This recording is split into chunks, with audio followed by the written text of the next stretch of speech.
Jack never liked driving at night, but that evening, he had no choice.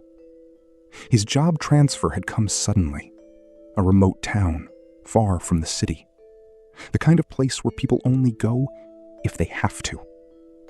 He delayed his departure as much as possible, packed slowly, took extra breaks on purpose. By the time he reached the final turn, it was already dark. According to the map, one last road remained. A narrow stretch cutting through dense forest. No towns, no fuel stations, no signal. He stopped the car at the turn, checked his phone. No network. He looked ahead. The road was barely visible. Only his headlights revealed a broken strip of asphalt disappearing into trees. He took a breath, then drove in. At first, nothing felt unusual. The road was rough but manageable. Trees on both sides. No traffic. Not a single vehicle passed him. 10 minutes. 15. 20. He checked the time. 9:47 p.m. Something felt off. Too quiet. No insects. No wind. Just the sound of his engine. Forests are never this silent. He pressed the accelerator slightly. The sooner he got out, the better. Then he saw her. A girl, standing beside a car parked on the roadside, bonnet open. She raised her hand, asking for help. Jack slowed down. His mind told him to ignore it, but leaving someone alone here didn't feel right. He stopped a few meters ahead, looked in the mirror. The girl was already walking toward him, calm, not panicking. She reached the window. He lowered it slightly. "My car stopped," she said. "Can you check?" Her voice was normal. Too normal. Jack nodded. He stepped out. The air felt colder. He walked to the car, looked inside the engine. Loose battery connection. Simple. "Try starting," he said. No response. He turned. She was standing behind him, watching. "Try starting," he repeated. This time, she walked to the driver's seat, turned the key. The engine started instantly. Jack stepped back. "That should work now," he said. He looked at her, but she was gone. He froze, looked around. Empty road. No one. His heartbeat rose. He quickly got back into his car, locked the doors. He checked the mirror. The car was still there. Engine running, but no one inside. He drove. Faster now. 5 minutes passed, then 10. Jack relaxed slightly. Just overthinking, he told himself. It happens when you're alone. Then, headlights appeared behind him. A car. Fast. Too fast. It came closer quickly. Flashed lights. Jack moved slightly to the side. The car overtook him. Same car. Same one. The woman's car. His grip on the steering wheel tightened. That's not possible. She had just fixed it. There was no way she could catch up this fast. As the car passed him, he glanced. Driver's seat? Empty. No one inside. His heart skipped. The car continued ahead, then disappeared around a bend. Jack felt a sudden drop in his chest. That wasn't normal. That wasn't something you misunderstand. He slowed down, tried to think. Maybe angle, maybe reflection. No, he had seen clearly. There was no one inside. He kept driving, slower now, more alert. A few minutes later, his car jerked, then stopped.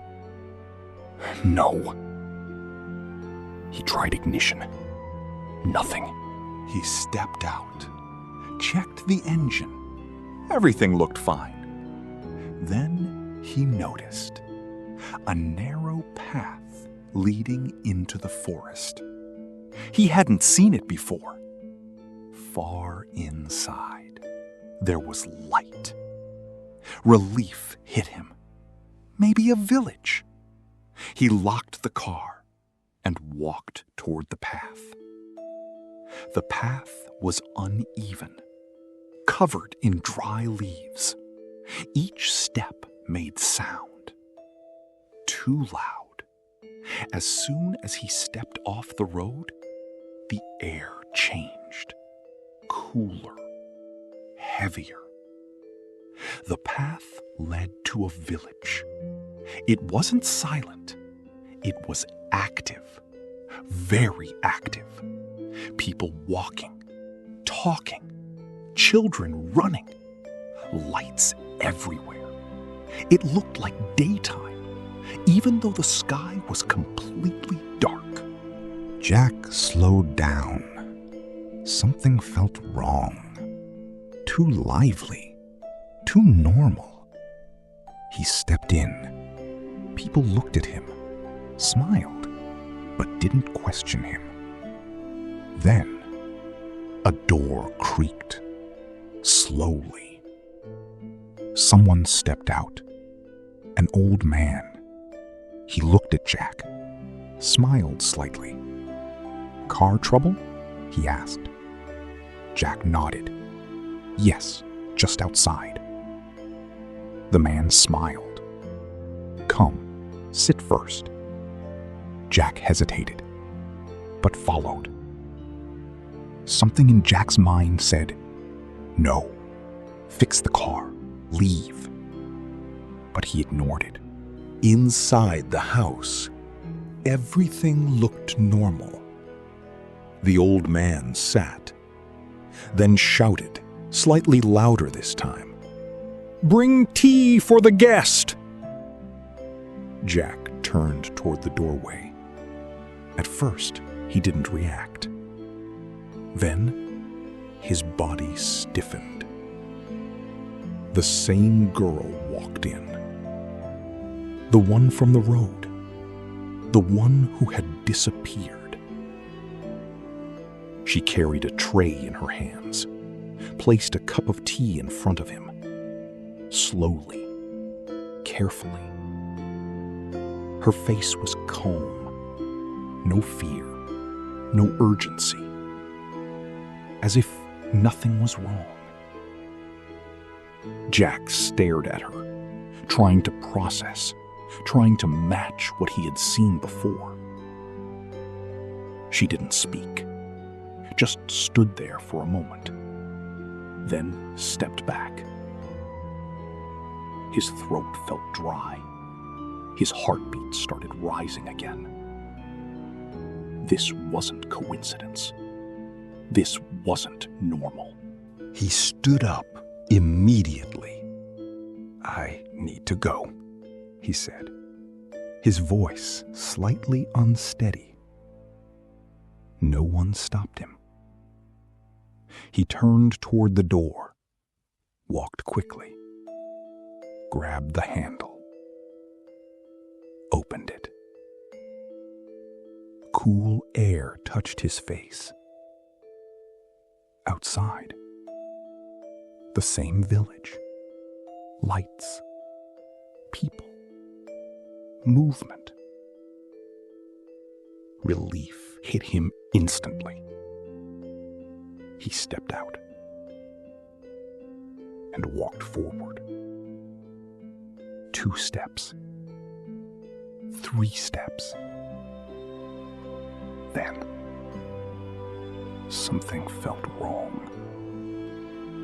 The air felt heavy again. The sounds faded. He slowed down, turned slightly, and froze. He was standing inside the same house, exactly where he had been before. The door was still in front of him, closed. His hand was still on the handle. He hadn't moved. His chest tightened instantly. "No," he whispered. He looked around. The old man was sitting in the same position, watching him. The woman in the corner hadn't moved. The girl stood near the wall, looking at him. No one reacted, as if nothing had happened. Jack stepped back slowly. His breathing became heavier.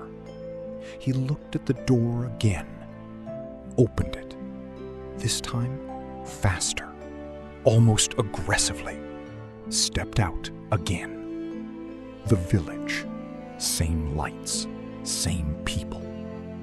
He walked forward quickly, this time without stopping. 5 steps, 10 steps.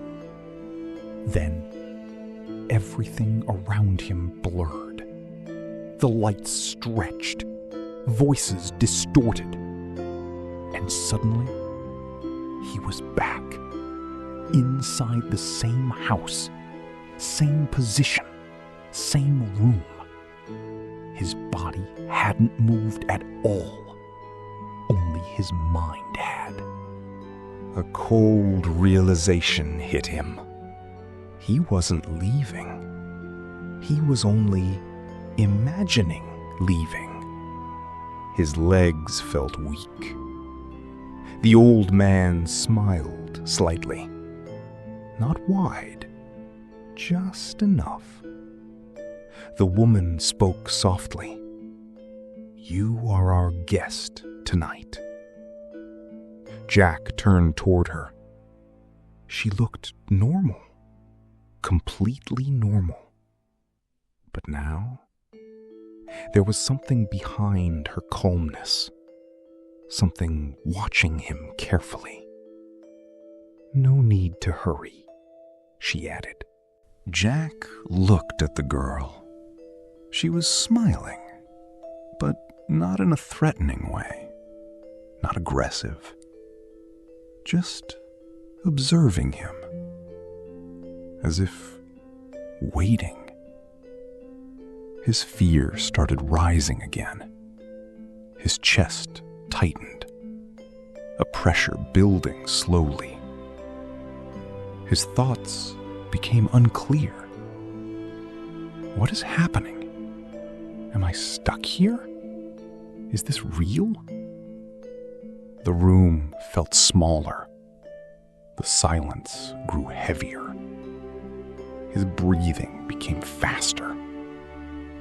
And with every second, everything felt more real, more suffocating. Then, a thought broke through. Everything started after he got scared. The road, the girl, the car, the village. Every time fear increased, things got worse. He stood still, forced himself to stop thinking. took a slow breath, then another. His hands were shaking, but he didn't move. He closed his eyes for a second, focused only on breathing. In, out, again. The pressure on his chest eased slightly. He opened his eyes, looked around again, this time without reacting. The old man was still watching, but his smile had faded a little. The woman was still, but her eyes narrowed slightly. The girl tilted her head, as if something had changed. Jack didn't speak, didn't move suddenly. He walked toward the door again, slowly. No panic, no rush. He placed his hand on the handle, paused, then opened it. This time, he didn't look outside immediately. He just stood there, waiting, listening.